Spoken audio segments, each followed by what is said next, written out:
Hello, welcome exam analyser. आज हम लोग डिस्कस करने वाले हैं world political system.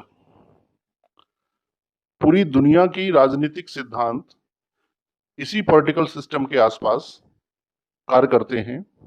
So let us discuss. First of all, we should know about the means of state and government. Here we can find a suitable definition of state: a group of people living in a definite geographical area consists of features like sovereignty under a specific form of government. एक निश्चित क्षेत्र में निवास करने वाले लोगों का ऐसा समूह जिसमें संप्रभुता के तत्व पाए जाते हों, उसे राज्य की संज्ञा दी जा सकती है। And another form is government. Government किसी भी राज्य में शासन करने की व्यवस्था को कहा जाता है। Government is a political system of control for a state. There are so many forms of government. ये निर्भर करता है कि राज्य किस प्रकार की सरकार चाहते हैं या वह किस प्रकार की सरकार को चुनी हुई सरकार चाहते हैं, नियुक्त या फिर किसी और प्रकार की सरकार चाहते हैं। तो चलिए हम लोग डिस्कस करते हैं टाइप्स ऑफ स्टेट या कैटेगराइजेशन ऑफ स्टेट। वर्ल्ड में जितने भी स्टेट्स हैं उन सबको तीन कैटेगरियों में बांटा जा सकता है: यूनिटरी सिस्टम, फेडरल सिस्टम और यूनिटरी फेडरल सिस्टम। संघात्मक शासन, परिसंघात्मक शासन और दोनों का मिला जुला स्वरूप। अब इन तीनों में क्या डिफरेंस है, इसे हम समझने का प्रयास करेंगे। सबसे पहले unitary system. That is very easy. A state which follow the centralization of powers. एक ऐसा राज्य जिसमें शक्ति का केवल एक ही केंद्र कार्य करता है, वह किसी प्रकार की शक्ति का विकेंद्रीकरण फॉलो नहीं करता है, ऐसे राज्यों को यूनिटरी सिस्टम वाले स्टेट कहा जाता है। एग्जाम्पल के रूप में यूरोप का यूके, फ्रांस और न्यूजीलैंड हाईली सेंट्रलाइज स्टेट हैं जो यूनिटरी सिस्टम ऑफ स्टेट को फॉलो करते हैं। दूसरा सिस्टम है परिसंघात्मक, means the federal system of state. एक ऐसा राज्य जहां विकेंद्रीकरण को पूर्ण रूप से स्वीकार किया जाता है। इसका सबसे अच्छा उदाहरण है America, United states, Canada, Australia and Brazil. यानी ऐसे राज्य जहां पर राज्यों से मिलकर के परिसंघ का निर्माण होता है, उसे फेडरल सिस्टम कहा जाता है और राज्यों के पास अपनी स्वायत्तता होती है, सोवरेनिटी हुई होती है। नेक्स्ट इज यूनिटरी फेडरल, यानी वे राज्य जो संघात्मक और परिसंघात्मक दोनों ही प्रकार के राज्यों के गुणों को समाहित करते हैं, उन्हें यूनिटरी सिस्टम और फेडरल सिस्टम दोनों का संयुक्त रूप कहा जाता है। A state which consist of both features like decentralisation and centralisation. इसका उदाहरण है भारत अर्थात इंडिया। तो ये थे types of state: unitary system वाले स्टेट्स, फेडरल सिस्टम वाले स्टेट और यूनिटरी फेडरल दोनों के मिश्रित वाले स्टेट। वर्ल्ड में ये तीन प्रकार के राज्य ही पाए जाते हैं। अब इन राज्यों में किस किस प्रकार की सरकार गठित होती है, फॉर्म्स ऑफ गवर्नमेंट क्या होते हैं, उनको हम देखते हैं। फॉर्म्स ऑफ गवर्नमेंट, बेसिकली सरकार को दो प्रकार से देखा जा सकता है। सरकार अथॉरिटेरियन फॉर्म ऑफ गवर्नमेंट यानी अधिकारवादी सरकार, और डेमोक्रेसी फॉर्म ऑफ गवर्नमेंट या फिर प्रतिनिधियों की सरकार या चुनी हुई सरकार। तो जो अधिकारवादी सरकार है उसके तीन भाग हो सकते हैं।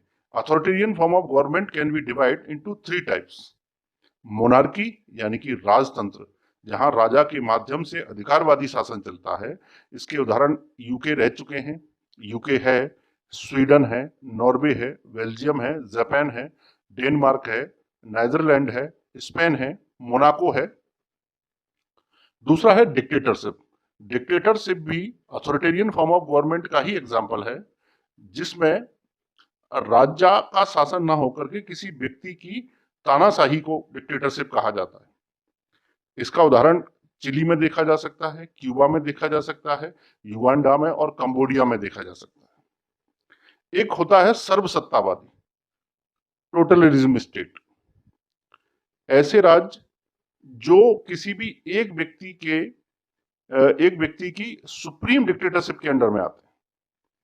इसके उदाहरण हिटलर के समय नाजी जर्मनी को कहा जा सकता है, मुसोलिनी के समय की इटली को कहा जा सकता है, फासिस्ट इटली को कहा जा सकता है, या फिर बाथिस्ट के समय के इराक को और माओ जेडोंग के समय के चाइना को टोटलिज्म स्टेट कहा जा सकता है।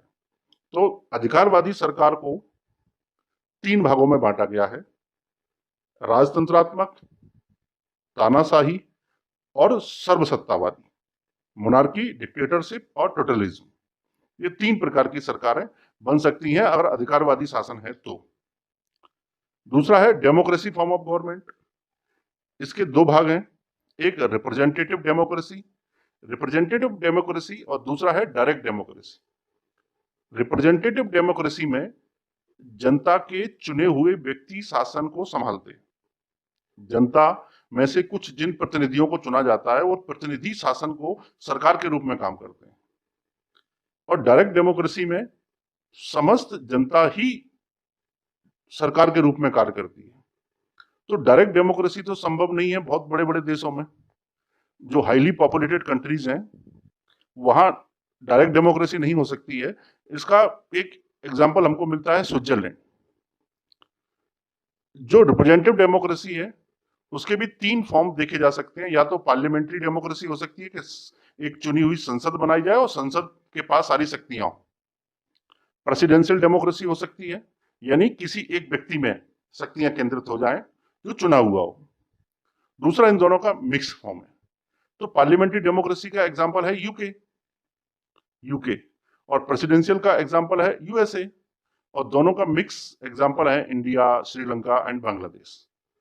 और डायरेक्ट डेमोक्रेसी का एक ही एग्जांपल है स्विट्जरलैंड।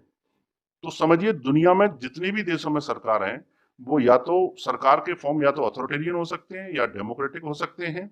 अगर स्टेट की बात करेंगे तो स्टेट के जो फॉर्म है वो फेडरल हो सकते हैं, सेंट्रलाइज हो सकते हैं, या फिर दोनों का मिक्स फॉर्म हो सकते हैं। स्टेट के संबंध में जो सबसे पहले आइडियाज आए थे, they arised from Athens, given by Plato ने एक आदर्श राज्य की कल्पना की थी कि एक राज्य ऐसा होना चाहिए। तो आदर्श राज्य की कल्पना धीरे धीरे करके कई प्रकार के राज्यों में बदली, जिसमें संघात्मक शासन भी है, परिसंघात्मक शासन भी है, मिक्स फॉर्म भी है। फिर वहां शासन करने वाली व्यवस्था को गवर्नमेंट कहा गया और उस गवर्नमेंट के कई फॉर्म देखे गए। आधुनिक समय में डेमोक्रेसी गवर्नमेंट का सबसे अच्छा फॉर्म है, because democracy form of government में a government by the people, of the people, for the people. जनता का शासन जनता के द्वारा जनता के लिए होता है, इसलिए इसे विश्व में सबसे अच्छी शासन व्यवस्था माना गया है। If you want to know more about the political structure of world, you can comment about this video. Thank you.